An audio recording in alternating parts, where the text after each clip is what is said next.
17,000 private jets landed in the GLA area, took off and landed in the GLA area last year alone. So that's not even including Gatwick, Stansted and Luton. Now, I've heard you condemn the Prime Minister, and I agree with that entirely, but would you condemn all private jet use?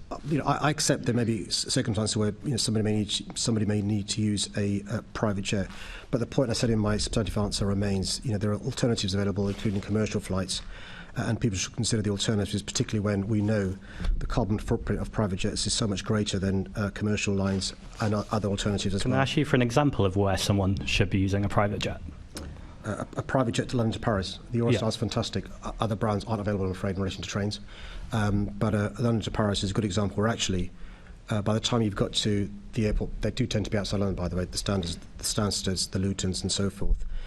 Get into King's Cross, jump in the train, get into Paris is probably quicker, as well as less carbon footprint than taking your private jet from London to Paris. 1% of the people are doing over 50% of the global aviation emissions. So can I just absolutely clarify, you do condemn all private jet use?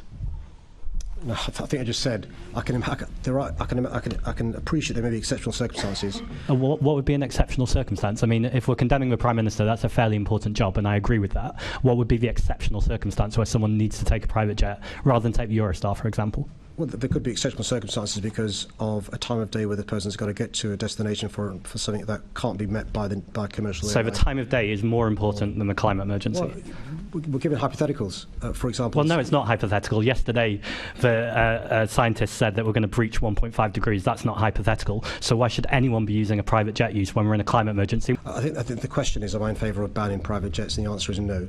What I'm saying is there are nearly always alternatives, but I can envisage a scenario where there may not be an alternative to a private jet. It should be exceptional, but I'm not in favour, as indeed you are, of closing airports down and banning private jets. I'm very clear that we need a just transition around aviation, but this isn't even about airports. This is about the wealthiest 1%. It should not be difficult for a Labour mayor to say, I condemn the use of all private jets. Why won't you do that?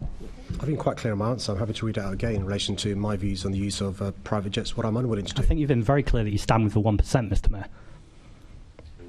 What I'm very willing to do is to explain why I think private jets shouldn't be used where there's alternatives. And clearly, from the answer I gave, there are lots of alternatives to private jets. I've even gone as far as to talk about the difference between using a private jet in relation to carbon footprint and using a commercial airline. I'm not in the same place as you are, and I respect your views, which is to close all airports down and ban private jets.